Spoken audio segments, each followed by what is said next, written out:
Well, I certainly appreciate the opportunity to step in before you tonight.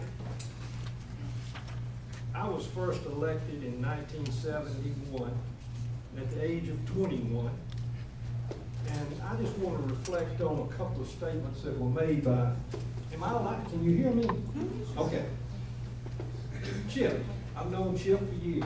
Chip, you made a valid point in the fact that an elected official is affected business-wise by holding an elected position. My entire adult life has been affected in business because I've held an elected position. Steve Davis, you still here? Yes, sir, just step back here. Oh, I'm sorry, I can't see that far.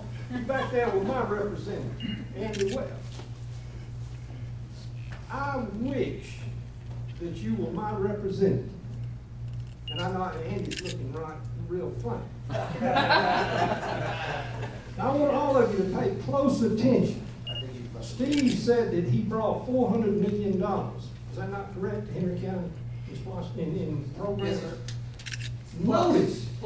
Notice, ladies and gentlemen, not one of those projects was south of McDonough, so he has to be the hero as far as state representatives are concerned.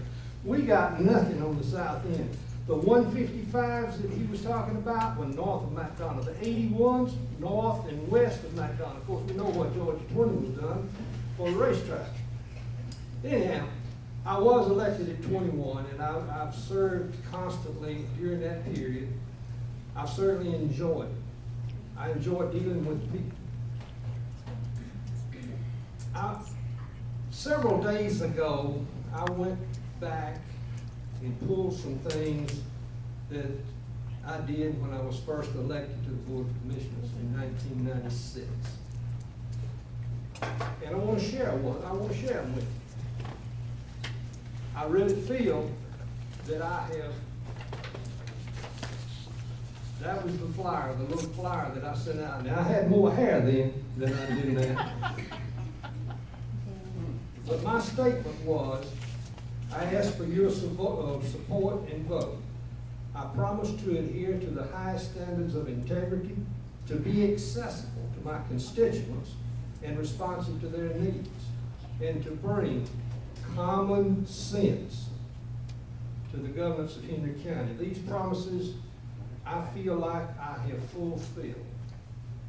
And people may question many things, but when you question my integrity, that's when you're going to see me get as upset as BJ and others here tonight.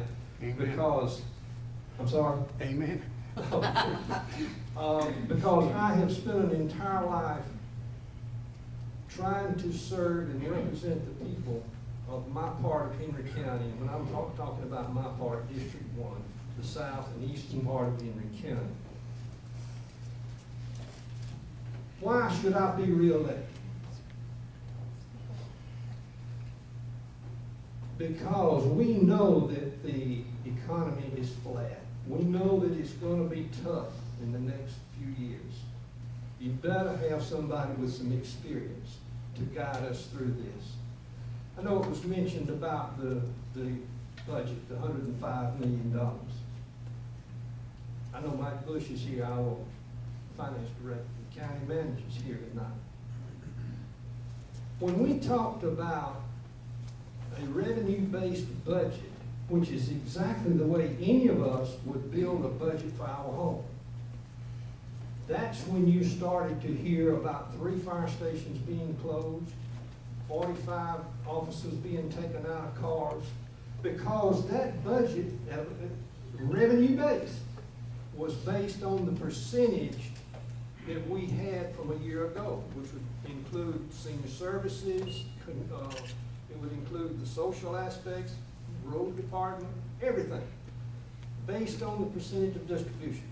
Anyhow, I don't think anybody ever intended to do that and shut the fire stations down and what have you. But I'm just telling you, that's what we did to show what the $105 million budget would do. During my time in office, I wanted to go back. Don't have time to do this tonight, but if you'll visit my website by the end of the week, these projects will be on. In District 1, during my 16 years, there have been between 60 and $62 million in projects that have been completed. The funding source will be there that will describe how those projects were funded. You may see a road that you live on that has been paved. You may go to a park, you may go to a senior center. 2 fire stations were built in District 1 in that period. Station 12 on Old Jackson Road, Station 4 at Sandy Ridge. You're sitting in a building, I know we've all taken a shot about purchases that were not in the best interest or didn't serve the 6 people minutes. very well. 6 minutes. 6 minutes, too late. That didn't meet the needs of the people.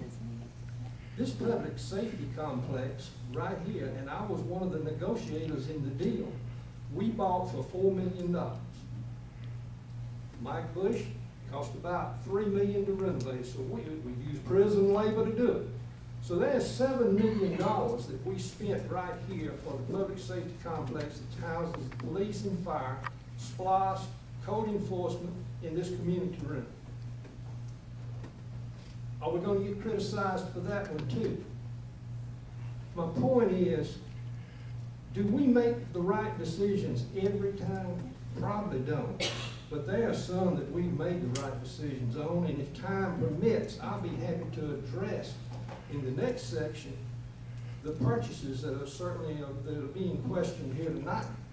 And I can give you reasons as to why they were purchased. 1 minute. He keeps good on his time, right? So many times, and in summation, we work for the people. I mean, I've been in it 40 plus years, so you don't have to tell me that I can be fired, because I know I can be fired by any of the voters.